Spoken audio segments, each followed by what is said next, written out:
I'm absolutely excited and actually delighted to be flanked by these two stalwarts of the industry.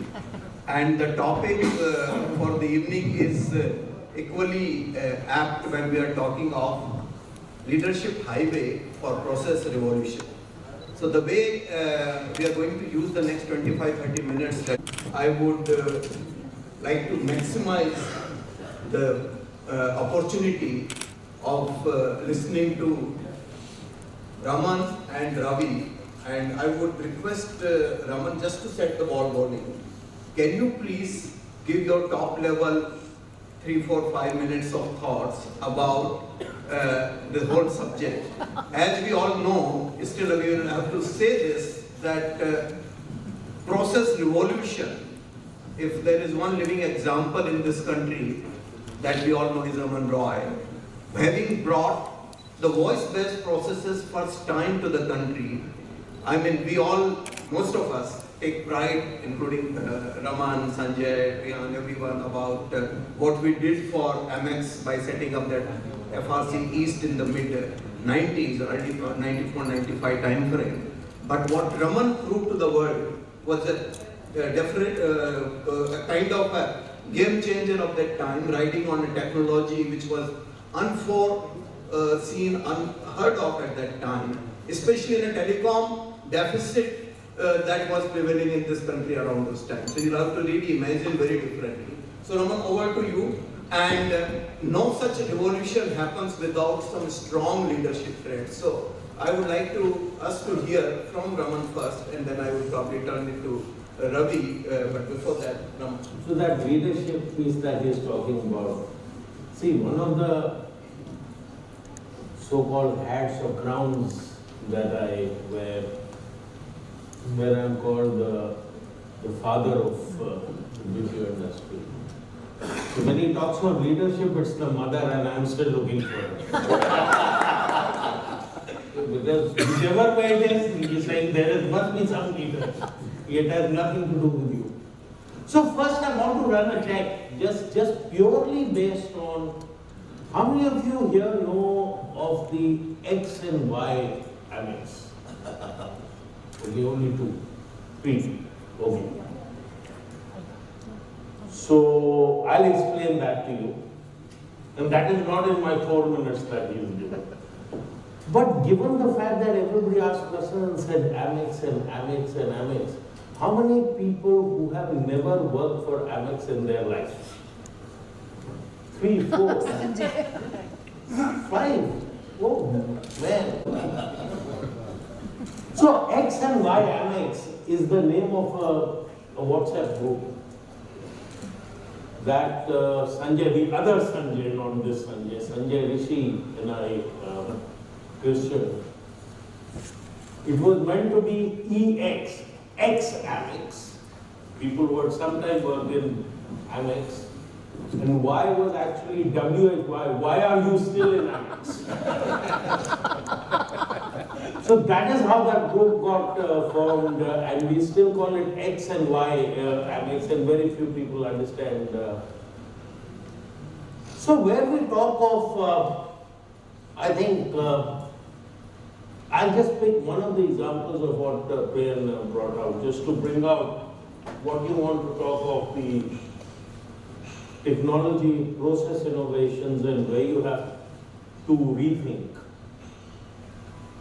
And he spoke a lot about blockchain, though we all use the disclaimers to say, I don't understand blockchain, because you don't want to be here. Nobody really fully understands blockchain. But if you are to implement blockchain in whatever it is that you do, it is not the implementation of whatever you've implemented in life before, the SAPs or accounting system or HR system or whatever. Our cost, at least when I can include, he's retired. I refuse to retire, so I can also include myself in that. Our cost, because we are old and grey, was where we got the technology and all we had to do was implement. And that is our mindset. But if you take blockchain as an example, and you are to implement that with whatever nuances there are, it is a fundamental rethink of what it is that you're trying to accomplish. It is not about implementing of the technology. It is questioning every piece of what happened, what is to happen, what you're looking to do, what is the audit trail. And there was a lot of talk about transparency, and as an accountant, I guess I still call it audit trail, where the audit trail is to be done, and it has to be visible to who all.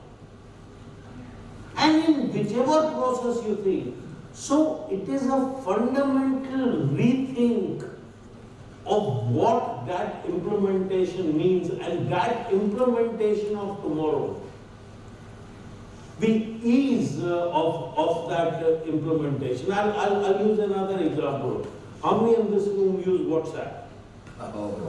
All right. How many don't use it? Okay, I'll put my hand up. That's the only way I talk to my kids. They don't talk to me face to face. How many went to a training class for WhatsApp? Training? Somebody send you a training manual? Somebody taught you how to use it? What happened? How come somebody can implement something across the board that is so idiot-proof that no idiot needs a training? It is the manifestation of what the adoption and implementation of that technology is going to be for the world of tomorrow. And I can give you hundreds of examples of that. I mean, a lot of products I look at are idiot-proof. Brian, you hold an American passport. Even Americans can use it. Two passports.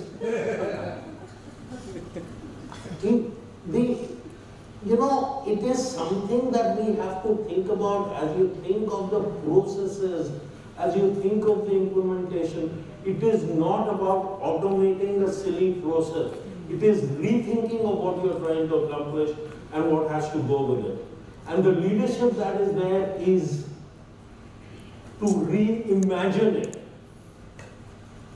because it is not the standard inputs. And that leadership,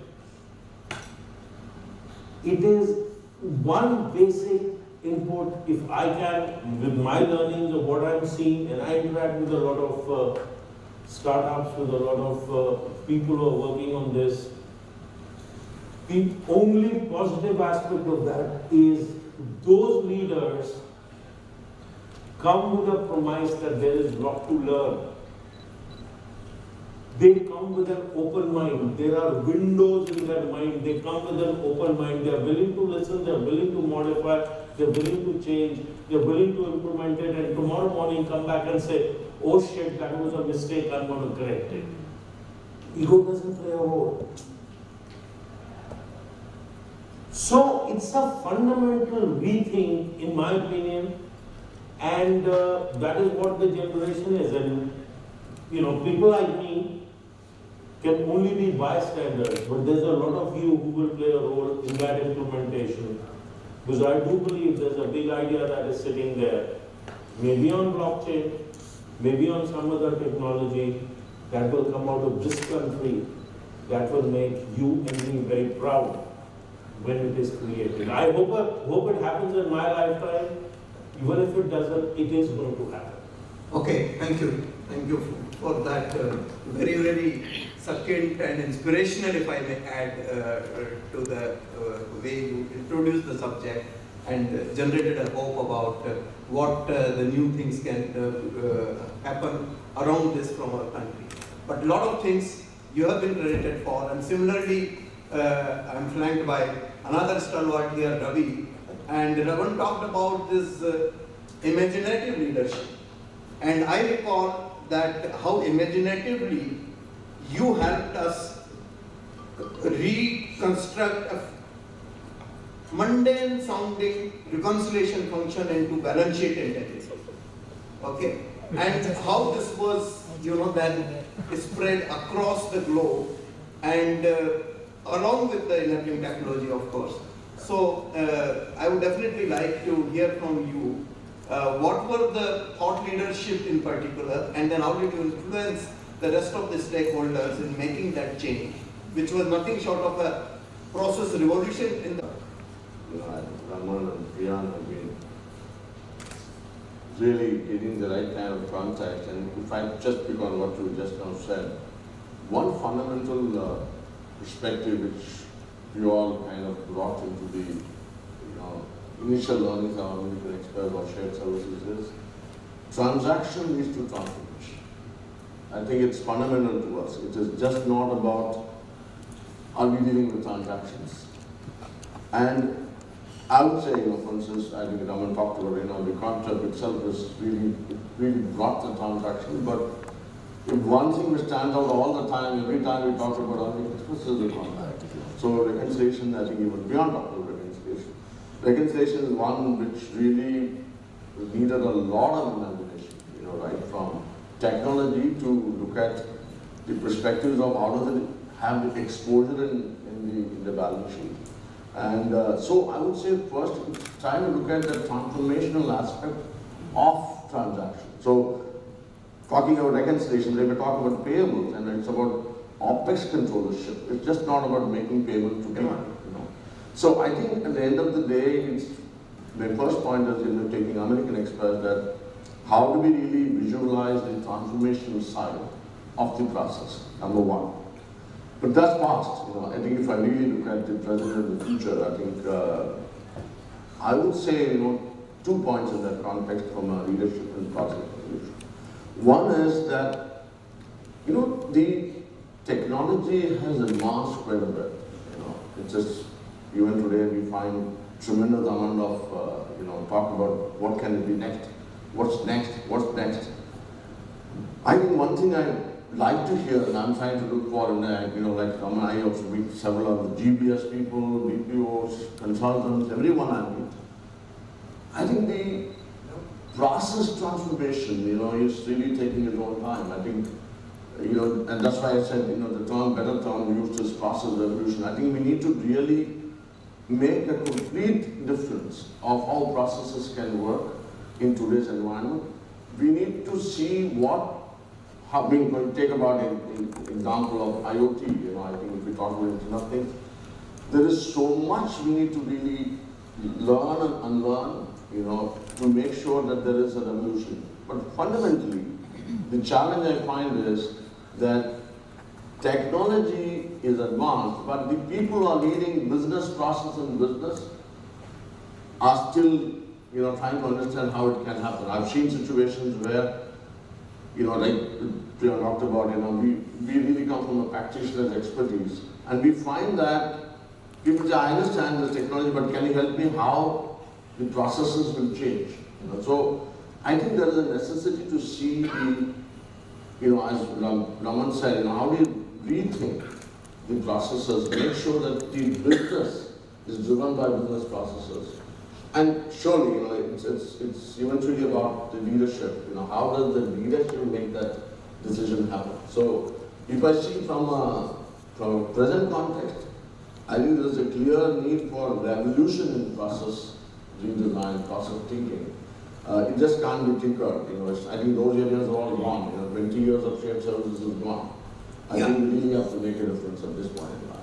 I fully take your point. The evolutionary edge of this industry is way behind us. And Raman, you have seen... Frankly, I'm sorry, I vehemently disagree. And let me come to you with a little bit of data. Let me wear not my American Express hat, but the NASCOM hat, which I am fortunate to chair right now. The biggest growing sector, which has a rate of growth higher than our average rate of growth of the industry, which for next year we forecasted 7 to 9%, which means that is at a double-digit rate of growth, is what we lovingly call global in-house centers, Absolutely. which is the shared service center. Yes. At this point of time, in the industry, that is $168 billion. I'm giving you the figure that we hope to reach by 31st March, end of this month. That is our forecast for that. The biggest growing vector in that is GICs. Number of GICs coming in, the revenue from the GICs that are coming in, and the process innovations that's happening in the GICs. So I don't think it is about history. It is about the future. And I'll also tell you my theory, my personal, this is not the NASSCOM theory, this is my personal theory, that the capability of what is required to cater to tomorrow, the digital world that our customer manner is not there anywhere in the world. It is just not there. It is a statistical reality. Not that we have ready resources out of India, but the raw material that is available out of India is far superior than raw material available anywhere else. And that is what is attracting the GICs to come in, because they can't find that talent. You know, if you talk of data analytics, to do that in school and college, you need to take maths. You need to be able to multiply 365 into 873 mentally and be able to say that is the ballpark number, if not the actual number. To even calculate what is in the advanced markets, if they don't have the phone, the waiter doesn't get the tip. Yeah. Because they can't calculate 15% on that bill. With that capability, you are not going to be able to do data analytics. And that is the bread and butter in South Asia. I won't say just India. Okay, India, we are a larger population, and our friends sits here out of Sri Lanka, out of Pakistan, out of Bangladesh. So I don't think, you know what, the rumors of my death are untrue. That is what I would say of the shared service. There, it is going to thrive. The shape and form will undergo a change. And we in this room are going to lead what that change is going to be. Exactly. Let me just, I acknowledge your disagreement in a way, but I'm not saying GBS won't exist. I think it's not about GBS. I think I would really say, the point I'm saying was the evolutionary period is gone. Now, with the technology coming, we need to have a leap in the process to absorb the technology. Today, that is not happening enough, and I think we need to bore them, but over a drink, please. Yeah, sure. Sure. There's no question. I have very strong views on this. No, surely. I think, and we are just loving it. I wanted to, actually you interjected when I wanted to say that let's hear it from you with the NASSCOM hat and see overall how do you see it, so we got that answer beforehand. I would like to hear from you, Raman, in particular. I picked up one very interesting comment during Priyan's presentation, that there is a kind of a convergence of process and platforms, especially when you look at the new technology development, and blockchain is cited to be one very ready example. There may be more such examples that it will require. So, first and foremost, I wholeheartedly agree that the process and technology are not only joined at the hip, they have kind of merged into one body and soul. That is what tomorrow is all about. The customer, whether it be a customer of a shared service center or a GIC, or a customer of a third-party provider, the customer is concerned about end result. Now, you want to use a lot of human beings to give that end result, but give it at that price and make a loss, good luck to you. And that is where it is merging. Today, the largest providers of AI solutions, of machine learning solution, of deep learning, etc.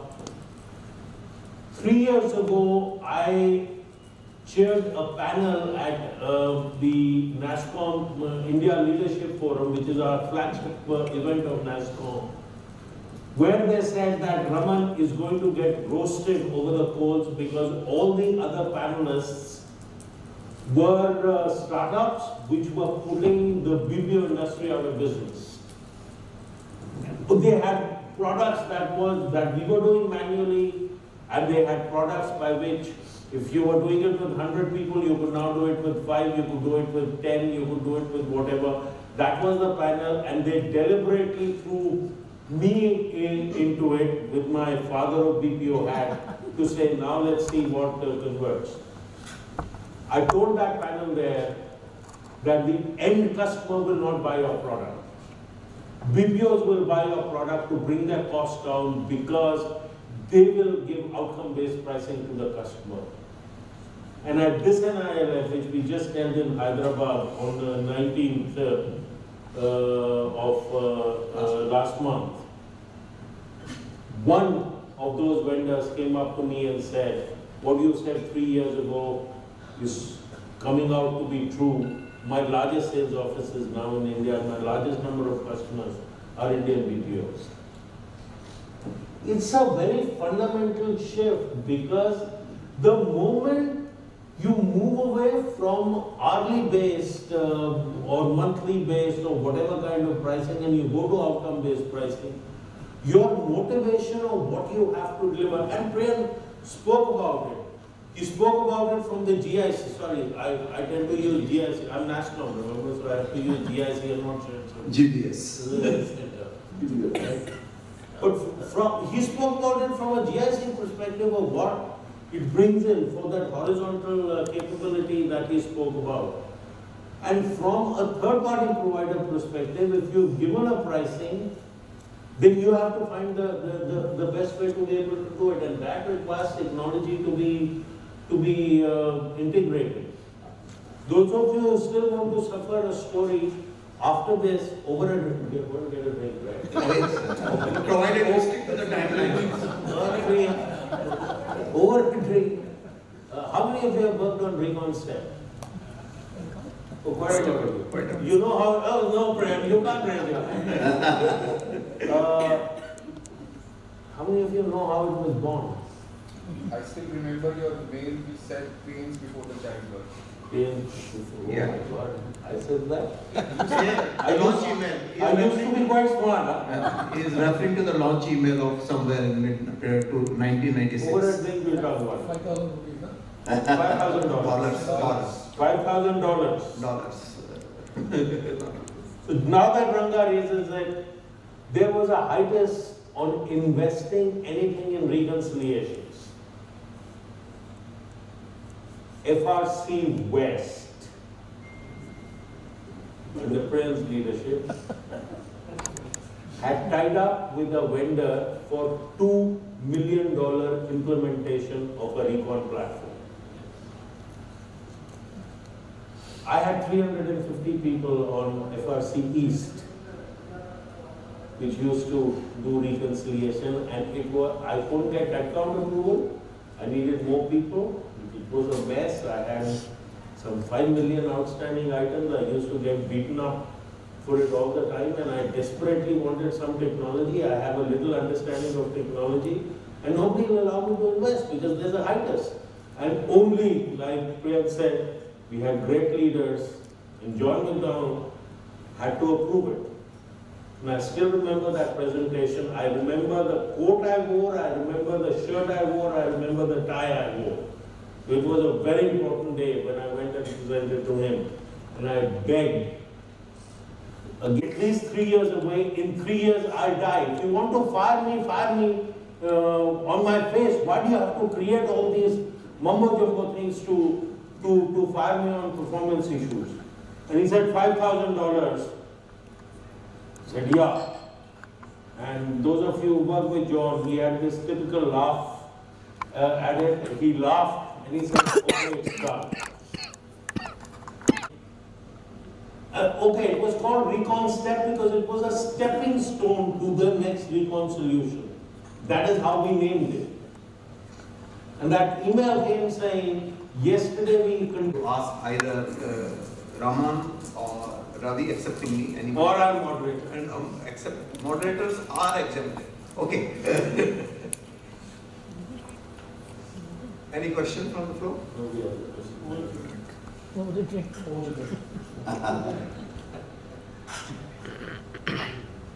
NASCOM or post-NASCOM head, what is your biggest learning in the last, whatever, one year or so around this? It's not to get me into trouble when I'm quoted on what I said here.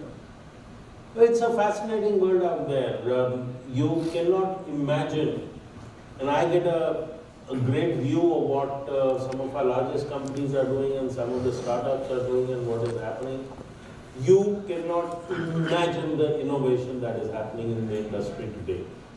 You cannot imagine the amount of thinking that is going in, the amount of experimentation that is going in, the amount of success that is happening and the failure that is happening.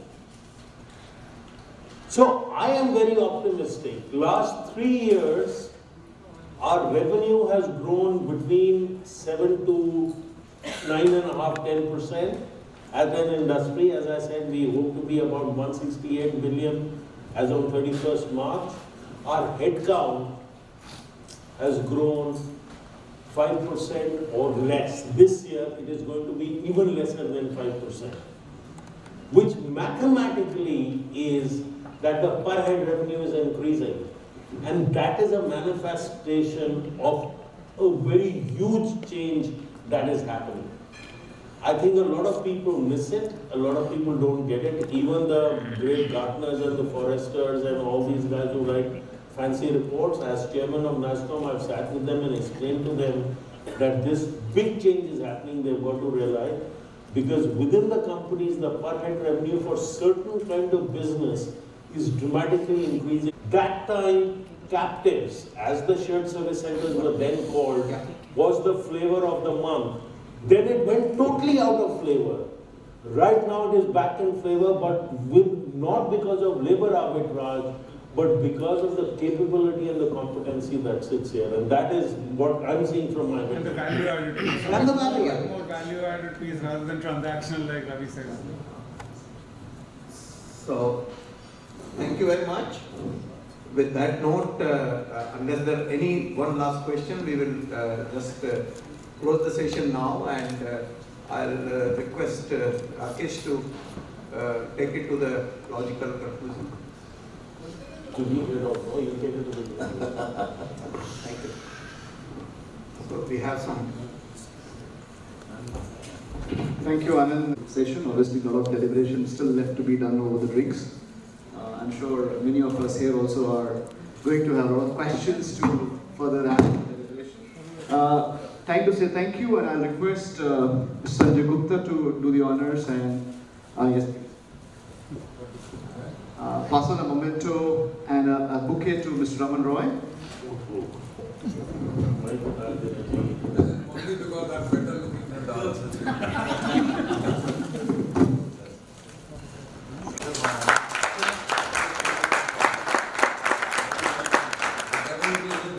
Left behind a million open items. When I left the 158 open items, I told John in my exit interview. He said, but you're not leaving. So Anyway, you count 1 million and 1 or 1. Very nice to see you. Thank you, Sanjay. Pass on a bouquet and memento to Mr. Ravi.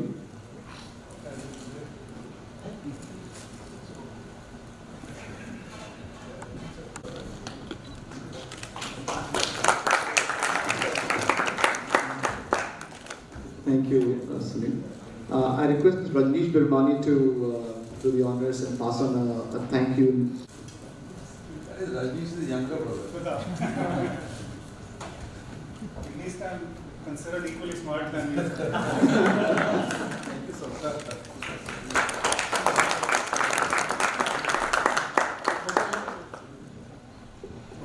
I don't think they were able to do it. It'll be worth to have Sanjay you also coming to the stage if you don't mind for a photo, I think. And Sunil, you also join us with us. So here, why not a mixer?